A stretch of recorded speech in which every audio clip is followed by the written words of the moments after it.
New South Wales, wala kaming makitang bahay na furnished.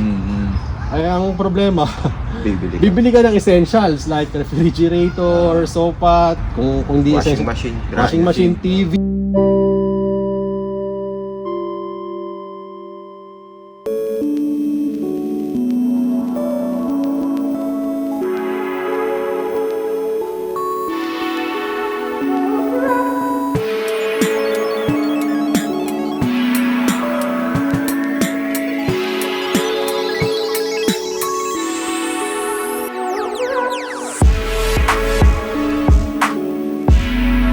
Usapan naman natin, ano yung maisasuggest yung budget papunta sa Australia?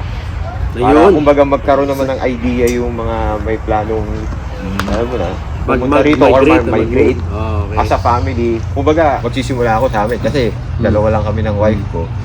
So usually yung naging ano namin, basis namin is yung nanood kami ng ibang YouTube channel. So, usually naririnig namin Saturday vlog.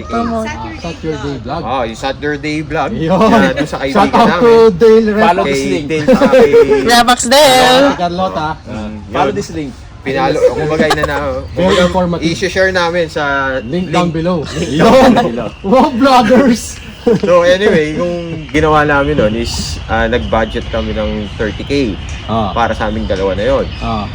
Ano yon, yung 30k na yon, good for I think until 6 months. Okay. Yun yung inano namin na kailangan within 6 months is magka-work kami. Hindi yung hindi yung pupunta ka ng wag mong sasagarin kasi iba yung parang yung daily expenses mo.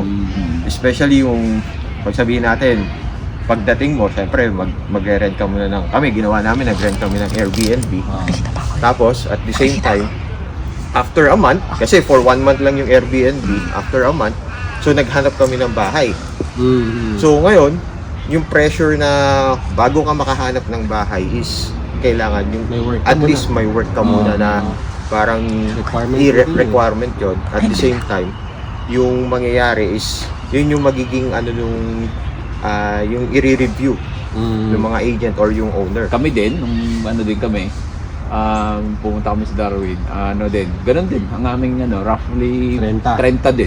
Pero ano kayo, di ba? Tatlo kami, oo. Pero AUD yun.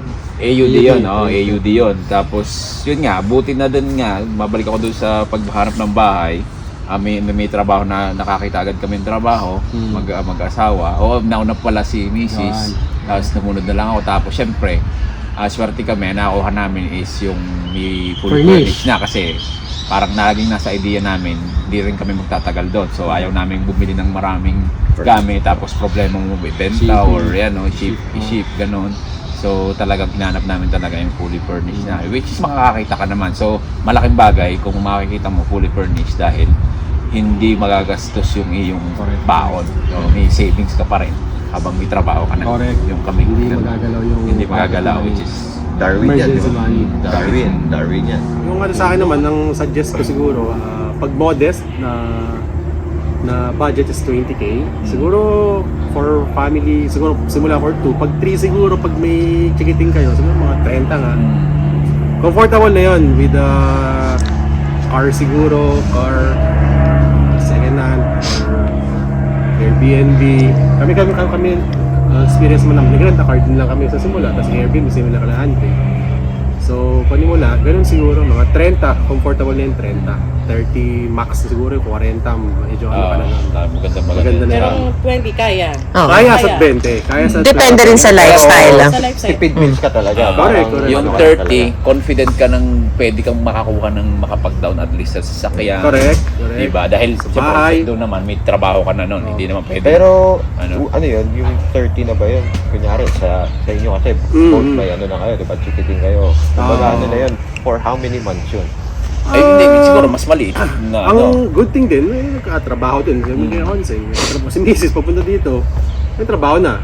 Ako din, pagdating dito, at least a week or 2, na mayroon ng trabaho. So, pag sa mga maghanap ka rin ng bahay o real estate, medyo may metikuloso. Metikuloso dito yung paghanap ng bahay. Kailangan may trabaho ka or one sa inyo, may trabaho. Eh yun, may kailangan din ng mga bonds. Yun, importante din yung bonds. Na 2 weeks 2 weeks to 1 month eh. So, depende sa rate na dito. Ang rate dito is weekly.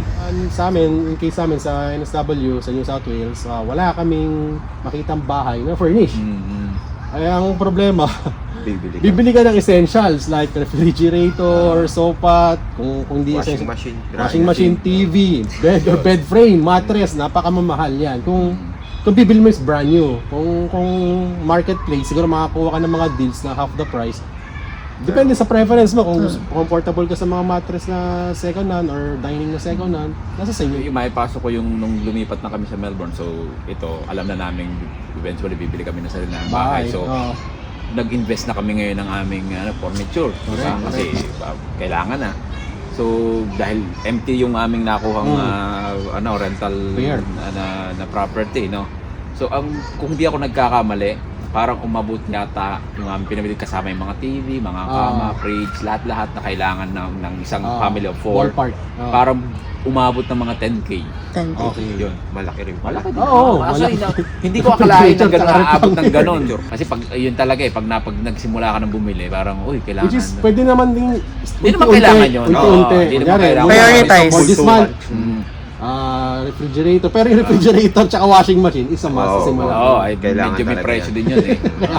Kaya nga, yan. So, Mahal- kumbaga, mahal- mahal din. advice nyo, if ever, kumbaga, yung magagamit nyo na Yung in a long kailangan mo run, lang, na oo. hindi yung parang magtitipid kayo. Yun, Just, yun.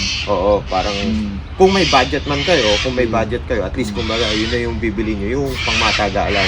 Pero kung medyo gipit kayo sa budget, Pwede naman kay Mark. oo. At Yung saka, what's the place to do? kumbaga kung ano yung Marketplace. mahalaga, yung gastusan mo ng medyo magandang klase yon. Huwag kayong bibili para mabili mo lang lahat. Mga mumurahin na after ilang months, sira na. Hindi ganun din. So, gawin mo na. Yun yung base sa experience namin. Kasi Mag-invest. masisira pag yun yung... So, itong sharing pala namin is based on our personal experience. And then kasi, kumbaga, bawat tao may iba't ibang needs, may iba't ibang lifestyle. Yun! So, Umusay ni ano lang namin to, Banjo kumbaga, talaga nagdala. opinion lang namin to.